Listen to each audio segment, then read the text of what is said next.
Hello, everyone. My name is Coulter Scott, or Big Bear, some would like to call me. Into this presentation today, I'll be talking about various communication forms and personal video, a little bit about myself. What profession can give you so many emotions?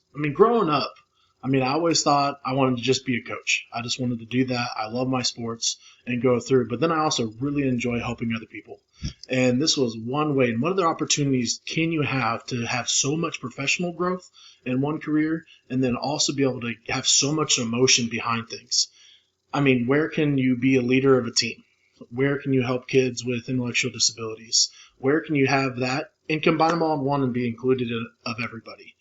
The profession that I've been able to find has been an amazing one. It's something that I've loved to grow through and that I've had the opportunity to do for the last 4 years.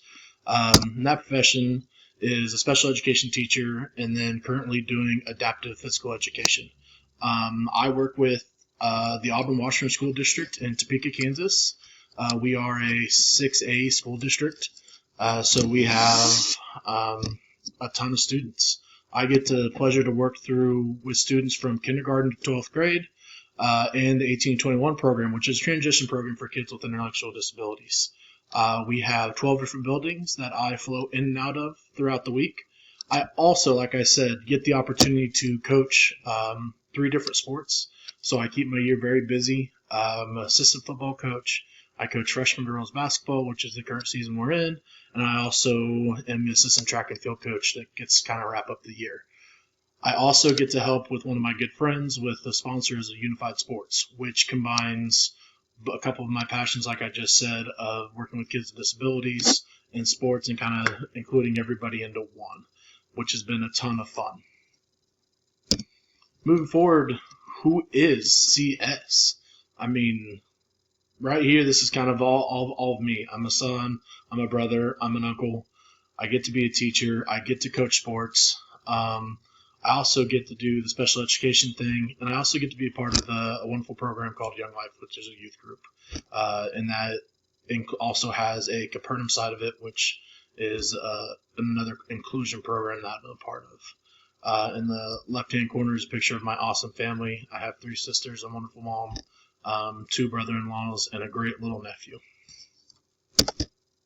Educationally, I have my undergraduate degree from Baker University. I got that in 2013 with the major in sports administration. Then I went on for a few years as a para and felt like I could do more. Master's degree in transition to teaching in special education from Fort Hays State in May of 2020. So just kind of wrap that up. Also crazy time with COVID and been able to have an awesome time with it. Moving forward, communication to a community. That is what the key concept of all this is all about. How do we as leaders build a community? And to start out with that is just communication. Communication is a big key to a lot of things. I kind of broke it down to the very beginning of things. As an administrator, you really have to be a leader for your teachers or for your team, but your team has to believe in you and they have to lead by example, and that really starts with the students. And I went ahead and broke it down from all the way to student all the way up to the admin level.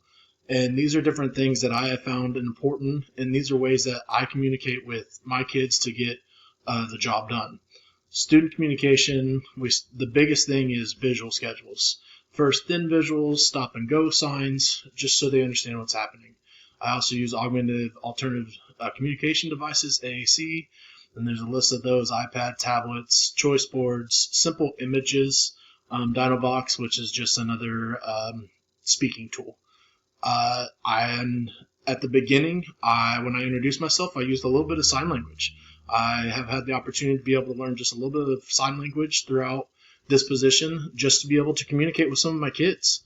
Another big form of communication that I think some of us forget about, but we also all use, is body language. And I rarely with my students, because a lot of them don't have the ability to use email. I only have a few students that I communicate with email on just a very minimal basis. Going into teacher into parent communication, there's different things for kids with disabilities, parents. We have daily take-home sheets that we fill out. We have email through them. We have our school software for IEPs, which is PowerSchool. We have monthly meetings, yearly IEPs. These can be in person and, as of recently, a lot more online. Video calls, phone calls, and each semester we have parent-teacher conferences. Any of these options, these are just quick little things that we can do at a moment's notice. There are some parents that like to do this very often, some that we would personally like to do a little bit more with. Moving forward, we have the teacher communication within a building level. Our buildings, a lot of the principals, with my position of being able to work for the whole district in and out of 12 different schools, I've been able to see a lot of different ways that a building has taught communications through just the teacher to teacher and teacher to principal area. That's weekly disciplinary PLC meetings, emails, Google Doc forms and chats, informal and formal meetings, also signs and visuals around the school, and school events. These are things that for teacher to teacher, but also some of this, especially the bottom two, the signs and visuals and the school events, that's also a lot could be built for parents that are coming into the building. Those are things that they see and see what their kids see every day.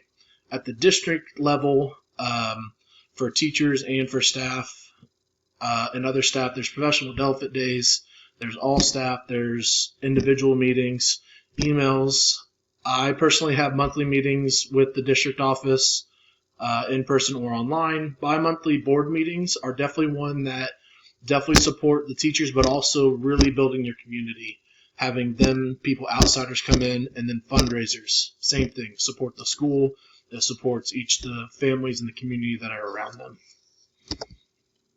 Admin to community communication. The best thing an admin can be is honest. The honesty, the more honest they are with their community around them and their parents within their building, the better.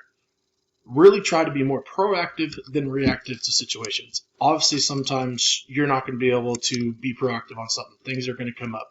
But if you can plan ahead and be prepared, you can be faster and have better reaction time when something does happen. Advocate to parents the importance of education.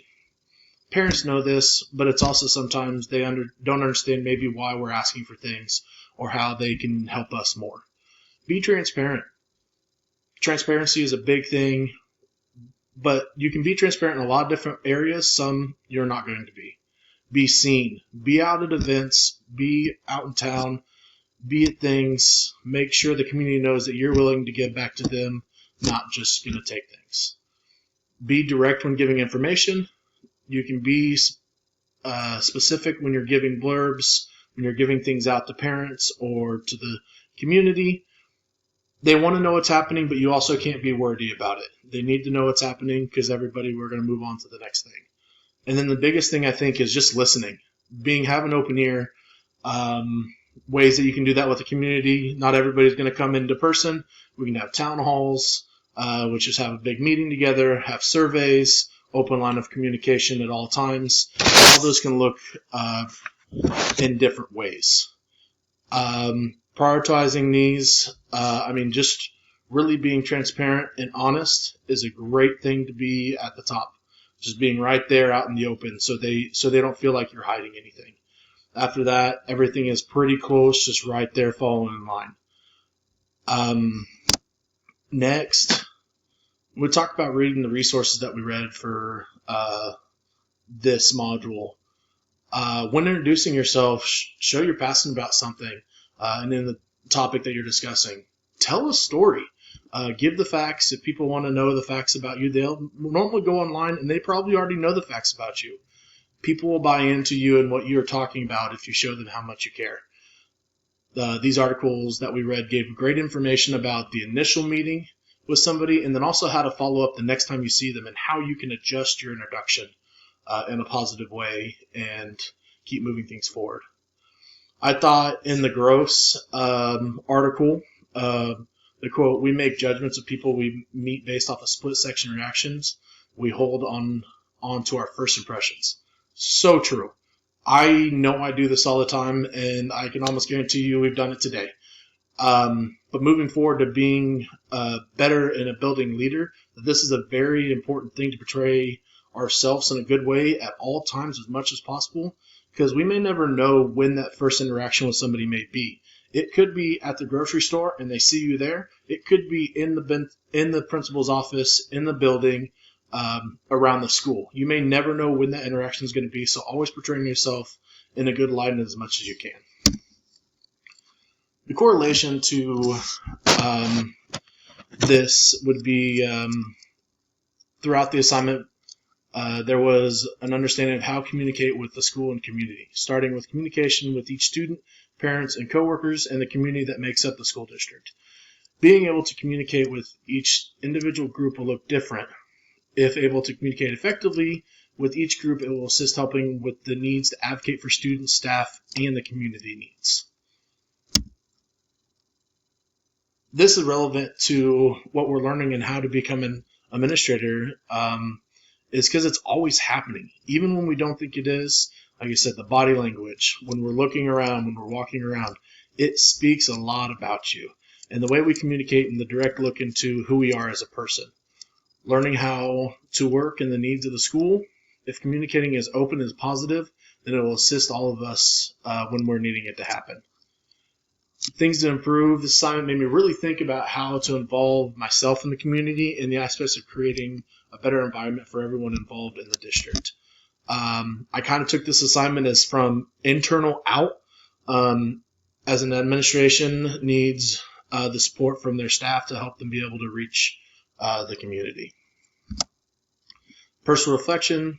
This assignment made me look a little deeper than I originally thought into communication, as well as hammered how important the introduction of yourself can affect others, how they perceive you as an individual or within your status. Thinking outside the box and how to draw people in when you're introducing yourself, working through the work. I have had to think as more of an administrator than just as a teacher. Had not always done a whole lot of thinking that way, except for really when I'm working on paperwork with some of my fellow STED students. Reading these articles and learning more about our district website on community relations was a big help. I'm able to relate to people pretty well. We'll need to continue to learn how to do this as a leader of a position, be more confident when it comes to that time to be. And here are the few references that I used. Look forward to getting to know everybody a lot more.